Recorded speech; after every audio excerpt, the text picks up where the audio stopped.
लेकिन बाहर नहीं बोलते, क्योंकि मोदी जी अपने कुर्सी के लिए ये सब कुछ किए। ये कदम तभी उठाया जब छात्र पेपर लीक, परीक्षा की गड़बड़ियों और संस्थागत नाकामियों की बात कर रहे थे। तब सरकार ने उनकी बात सुनने की बजाय उनको अराजक कहा और हर सवाल को राजनीति से जुड़ा बताकर खारिज कर दिया था। तो ये मैं क्यों कह रहा हूं साहब, जब विद्यार्थी पहले ये पूछे, महीनों से वो लोग वहाँ सड़कों पे बैठे और महीनों से एजिटेशन कर रहे थे, अपनी बात रख रहे थे, उस वक्त आप क्यों नहीं पूछे? उस वक्त उनके पास क्यों नहीं गए? उनके पास क्यों आप निगोशिएट नहीं करे? बाद में बुला के नड्डा साहब अपने चेंबर में बुला के समझाने के बजाय जिस दिन वो वहां बैठे थे उसके 2 दिन बाद या 3 दिन बाद अगर आप जाते तो ये समस्या नहीं होती, इतने लोग लाठी नहीं खाते थे, इतने लोग बर्बाद नहीं होते थे, इतने लोग बारिश में नहीं रहते थे। तो ये आपकी वजह से, आपके सरकार की वजह से ये सब भुगतना पड़ा। उसके कारण बीजेपी सरकार है, मोदी जी है, सबसे बड़े हमारे होम मिनिस्टर है अमित शाह साहब, जो दिख रहे ही नहीं। मैं देख रहा हूं, नहीं तो बाकी के छोटे छोटे इश्यू में आके बार बार अपनी बात रखते हैं, हर तरफ घूमते हैं। तो किस तरफ क्यों नहीं घूम रहे मुझे मालूम नहीं। डरे हुए, हाँ, डरे हुए। तो ये प्रधानमंत्री भी मुंह नहीं खोल रहे और हमारे होम मिनिस्टर भी नहीं हो रहे, क्योंकि यहां पर दिल्ली में ही इतनी गड़बड़ हो रही है और आप होम मिनिस्टर हो, लॉ एंड ऑर्डर देखते हो, इतना होने के बावजूद भी, गड़बड़ी होने के बाद आपका मुंह भी नहीं खुल रहा। क्या कोई स्टिच कर दिया क्या? मुंह को बंद कर दिया? बोलना चाहिए था खुलकर। देश का नुकसान होने के बजाय देश के भलाई के लिए आपको बोलना पड़ता है, मुंह खोलना पड़ता है, कभी इंसल्ट भी सहन करना पड़ता है। आप करना पड़ता नहीं, मैं नहीं आऊंगा, मैं नहीं बोलूंगा। अगर आप ऐसा बोलेंगे तो जो सबक स्टूडेंट्स ने तुमको सिखाया है उससे डबल सारे विद्यार्थी और युवक मिलके एक दिन फिर आपको वो सबक सिखाएंगे। सर, 20 जुलाई 2026 को हजारों छात्र शांतिपूर्वक संसद की ओर मार्च कर रहे थे। वे संवाद चाहते थे, लेकिन उन्हें मिला लाठीचार्ज, आंसू gas, water cannons, pellet gun, current वाले बैरिकेड, मेट्रो लाठी में कीले रखकर और रेलवे स्टेशन भी बंद करे और मेट्रोस बंद करे और इंटरनेट बंद करे। ये सब ठप हो गया। ये सब आपने किया और इससे विद्यार्थी उचक, नागरिक भी बहुत इसमें गुस्से में रहे। तो इसीलिए उनको ये एजिटेशन करना पड़ा, लेकिन आप संभाल नहीं सके, शांति से उनसे बात नहीं कर सके। 100 से अधिक छात्र इस एजिटेशन में जो थे वो घायल हो गए और आईसीयू में, वेंटिलेटर में, राम मनोहर लोहिया हॉस्पिटल में पड़े बहुत से, और कई बच्चों को आंखों में वो पैलेट के छर्रे लगे, आंख पे लगे, पीछे लगे। आप सब देखे हैं, सब टीवी में आप बहुत देखते रहते हैं, आप देखे हैं। लेकिन ये देखकर हमको तो शर्म आई, उनको शर्म आया कि नहीं मुझे मालूम नहीं। जो मुझे शर्म आया, अरे मेरे विद्यार्थी जो गांव-गांव से आए, स्टेट से आए, उन बच्चों को पैलेट्स का यूज करके उनको मार रहे हैं और हॉस्पिटल में गिरे हैं।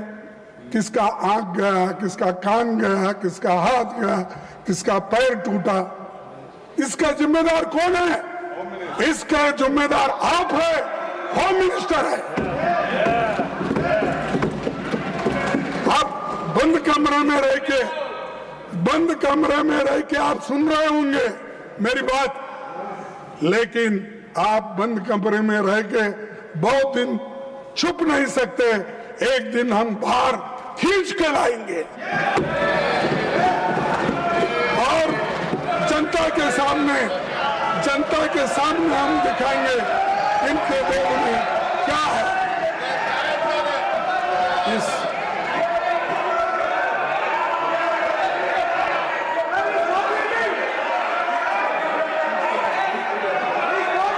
Now I call upon the leader of the House. All of you take your seat. All of you take your seat. All of you take your seat. Now I call upon the leader of the House. All of you take your seat. All of you take your seat. All of you take your seat. Now I call upon the leader of the House. सभापति जी, एक minute, सभापति जी, एक minute. When he speaks, no. सभापति जी, I call. When he is speaking, if he wants, I will call him. When the leader of the House is speaking, if the leader of the opposition wants to intervene, I will call the leader of the opposition. सभापति जी, Yes. सभापति जी, leader of the opposition को हम शांति से सुन रहे हैं और प्रजातंत्र में शांति से सुनना ये हमारी जिम्मेवारी है सरकार की। लेकिन मेरा निवेदन है लीडर ऑफ ऑपोजिशन से कि वह तर्क के साथ भावावेश में ना आए और भावावेश में ऐसे शब्दों का प्रयोग न करें जो असंसदीय है। अभी जो उन्होंने एक वाक्य यूज किया वह असंसदीय है, उसे कार्रवाई से निकालना चाहिए और आगे भी आप भावनाओं में ना आए। वो मैं नहीं बोल सकता, मैं नहीं बोल सकता। Any unparliamentary by either side that will be expunged. No, don't insist on it. Please try to be within the framework so that the smooth, wonderful debate should take place. Sir, मैं कभी unparliamentary word इस्तेमाल नहीं किया। मैंने यही कहा, हम बोले तो जनशक्ति, लोग, विद्यार्थी, महिला। मैं नहीं ऐसा जाके मैं खींच लेके आता हूँ नड्डा साहब को, होम मिनिस्टर को, ये नहीं बोला। ये जनशक्ति आपको खींच के लाएगी। कम से कम आके सदन में बैठो, बोलो। अब हमेशा हर चीज का हमारे पास हमदर्द बोल के कोई औषध था, तेज नहीं, जिंदा तिलिस्मात। हर बीमारी को जिंदा तिलिस्मात, फीवर आने दो जिंदा तिलिस्मात, और कोई को बुखार आ गया वो जिंदा तिलिस्मात, अच्छा खांसी आ गई जिंदा तिलिस्मात, उसका नाम ही जिंदा तिलिस्मात। हर कौन सी बीमारी आने दो, लोग हैदराबाद में वो जिंदा तिलिस्मात ही देते थे साहब।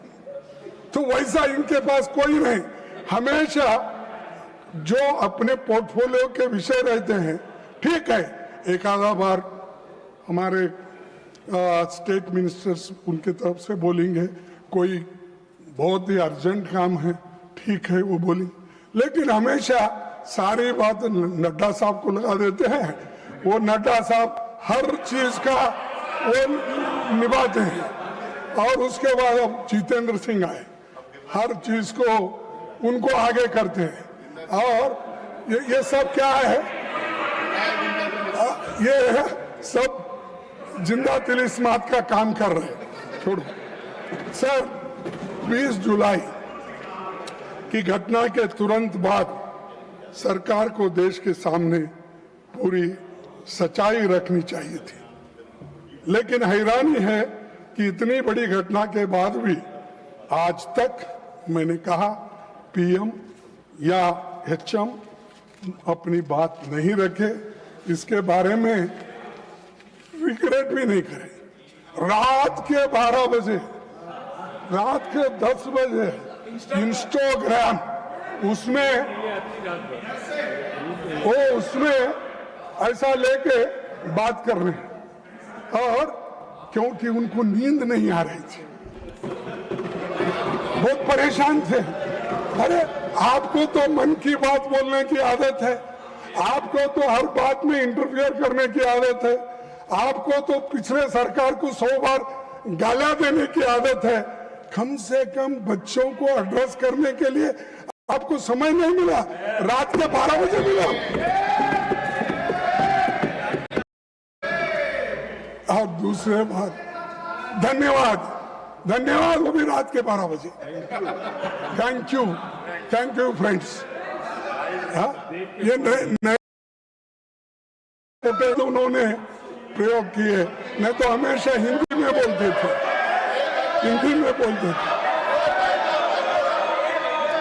सर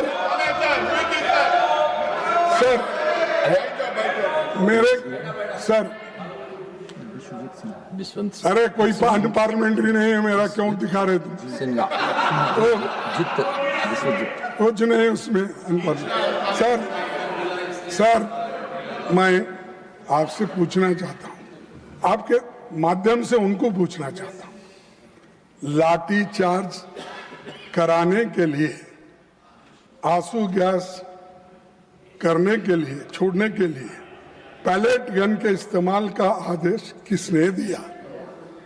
कौन लाठी चार्ज का आदेश दिया, आंसू गैस का दिया, और पैलेट गन का इस्तेमाल करने के लिए आदेश कौन दिया? न आप स्टेटमेंट दे सकते थे, लेकिन आप नहीं, क्योंकि आप होम मिनिस्टर को हिफाजत करना चाहते हैं, लेकिन बहुत दिन हिफाजत नहीं कर सकते। नहीं हो, अगर हक बोलता है तो एक बार उसका बाहर निकलना पड़ेगा। बंटवाल के आधे छात्रों को पीटने लोग कौन थे? दिल्ली पुलिस किसके अधीन है? रैपिड फोर्स किसके आदेश पर काम करता है? इस पूरे घटनाक्रम का सर्वोच्च सूत्रधार कौन थे? कौन थे? अच्छा, मुझे मालूम है। देश इन सवालों का आता, अगर गृह इनके जवाब नहीं दे सकते तो इस्तीफा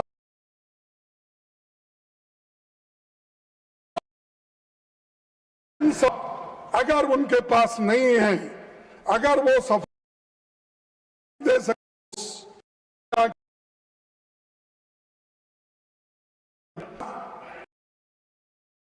देना, और खासकर इस कारणों के लिए वो जिम्मेदार है, उनको इस्तीफा देना चाहिए और प्रधानमंत्री उनको पूछना चाहिए। लेकिन प्रधानमंत्री की हिम्मत होती है या नहीं मुझे मालूम नहीं, लेकिन जो चीजें मैं आपके सामने रखा, अगर वे इस्तीफा नहीं देते तो प्रधानमंत्री को उन्हें पद से हटाया जाना चाहिए और दूसरे बर्खास्त करना चाहिए। यह सिर्फ दिल्ली का मामला नहीं है, बिहार, उत्तर प्रदेश, आसाम में छात्रों पर हुई बर्बरता पर भी केंद्र सरकार चुप क्यों? बिहार में, बंगाल में, बिहार में AK-47 का इस्तेमाल जिस पर हुआ तो आतंकवादी नहीं छात्र था, छात्रों हुआ, उनको जेल भेजा गया, FIR हुआ, पर किसी की जवाबदेही तय नहीं हुई। क्या सरकार को बच्चों पर हुई इस बार जरा भी पछतावा नहीं है, जरा भी शर्म नहीं है? और मैं ये पूछना चाहता हूं कि ये जो काम हुआ जिस तरह इस इस्तीफे के बाद संसद के परिसर में जैसा किया क्या है जैसा उनके स्वागत और उससे ये संदेश क्या है कि आप नाकामियों का भी उत्सव मनाते हो। आप नहीं, नड्डा साहब इस के मुख्य तौर पर जो मंत्री राजीनामा दिया, जिसके खिलाफ ये सब चार्जेस थे, क्या वो ऐसा अपना क्या बोलते हो, हाँ, वो सब मुकुट पहन के शाल डाल लेके हंसते हुए, अरे तुम तो नाराजगी व्यक्त करना क्योंकि मैंने ऐसी गलती की, बच्चों को मारने पीटने लगाया, तो इसलिए ये ऐसी हालत हो गई। ये पश्चाताप करने के बजाय आपने जो जलसा मना रहे। और दूसरी बात, सबसे बड़ा सवाल आज भी वही है, जब जनता पर 1 महीने से ज्यादा समय तक शांतिपूर्ण आंदोलन चल रहा था, तब सरकार ने संवाद का रास्ता क्यों नहीं चुना? एक मंत्री के इस्तीफे के शिक्षा व्यवस्था नहीं, यानी एक मंत्री को इस्तीफा देता है, उससे पूरे व्यवस्था की व्यवस्था बदलती, ऐसा मैं तो नहीं मानता, क्योंकि वो एक कारण। लेकिन इसको अगर आपकी इस